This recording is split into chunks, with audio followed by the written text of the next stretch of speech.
I'm going to show you a loop with a twist. I've just put an open loop on the bottom.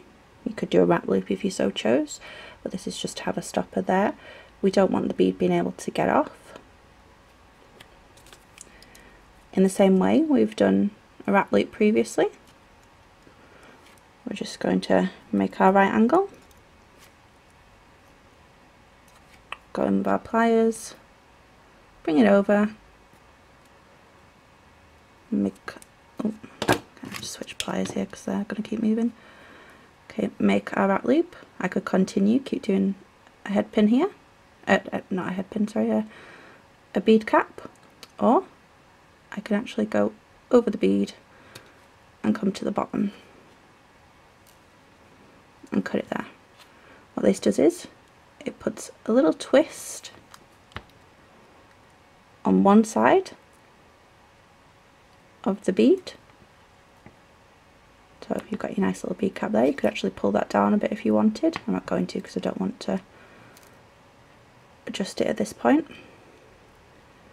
What I would do to finish this, I'll just move my pliers. I have to turn them upside down so you can see this.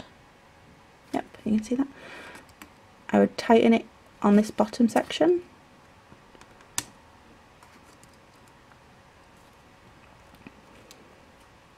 I might even be tempted to flip it around so it becomes the top.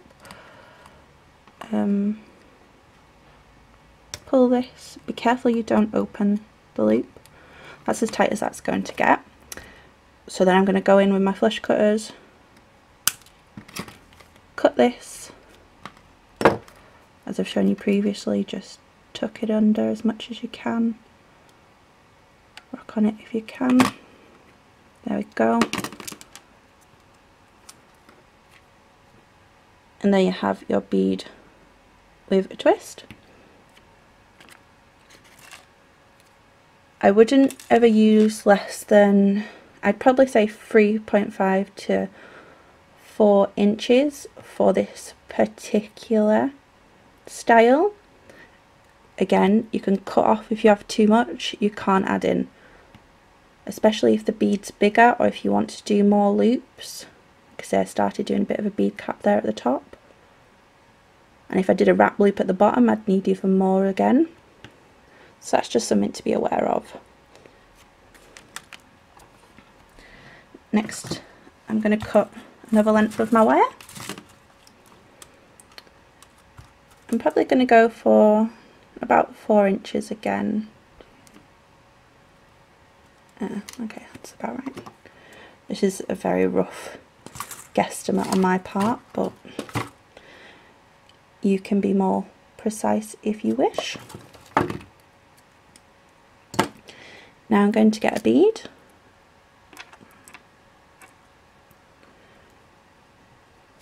Decided on this one, and I'm actually only going to go 3/4 of the way down. The reason will become apparent. I want to make sure that I'm going to have enough up here for a wrapped loop. I might even do a little bead cap over it, I'm not sure. So maybe just under 2 inches at the top. Oh.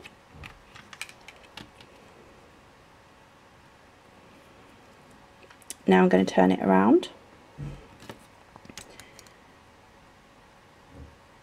Now previously we've done this little right angle, but the problem with this is that because we're not doing a loop, it will slip. So I prefer to actually hold it here, and as if I'm doing a very tiny weeny loop or an extremely tight coil, actually start like this, because it gives the bead almost a seat, so it's not going to move now. Now you can hold this, or you can do it with your pliers. I'm going to hold this top section with my pliers. Just try and make sure that you can see this here. Okay, go a bit further back, there we go. And using this tail, Oh, it's still moving. Okay, I'm going to have to try and hold the bead at the same time. I'm just going to start to wrap around like this. You do need to use your fingers, just be aware of that. Okay, you can see I've got this cool little wrap here. Now I'm not going to have enough to do another one, so I'm just going to have to come up to the top here.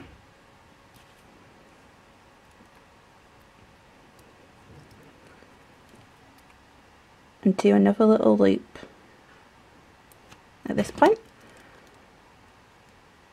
Now I'm going to cut here. I could do a little loop and then have it hanging down, but because I'm going to do something with this top bit, I don't want to interfere with that.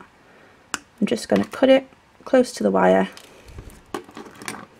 and then as I've shown you previously, I'm just going to close this bit of wire here, bring it around, okay, I don't even need that much here, so I can cut that as well.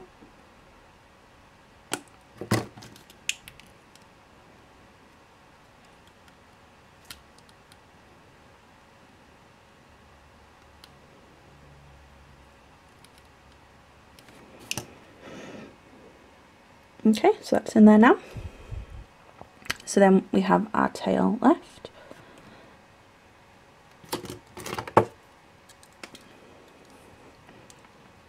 Now obviously I can't leave it just like this because it wouldn't have anything to attach to. So I'm going to have to make a loop. Shown you this before, but it's such a handy technique that, well, depending on the medium that you're doing, but you'll end up using this a lot if you're making standard jewellery. We come over, go around. I might need to adjust that loop actually, I've not done it very well. Okay, there we are. Hold that so that my loop won't get distorted. And then I'm going to come in with my tail and wrap.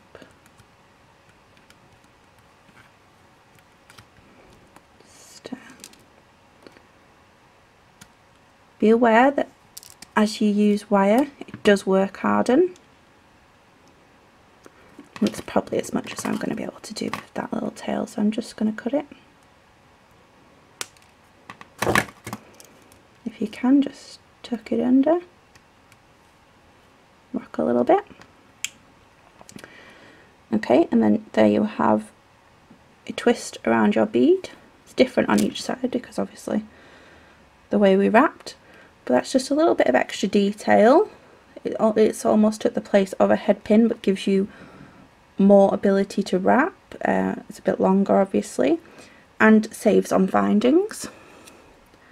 And you can use this, I could put it on earrings, I could put it on a bubble bracelet, whatever I so chose, where I would normally use a head pin. There you have it.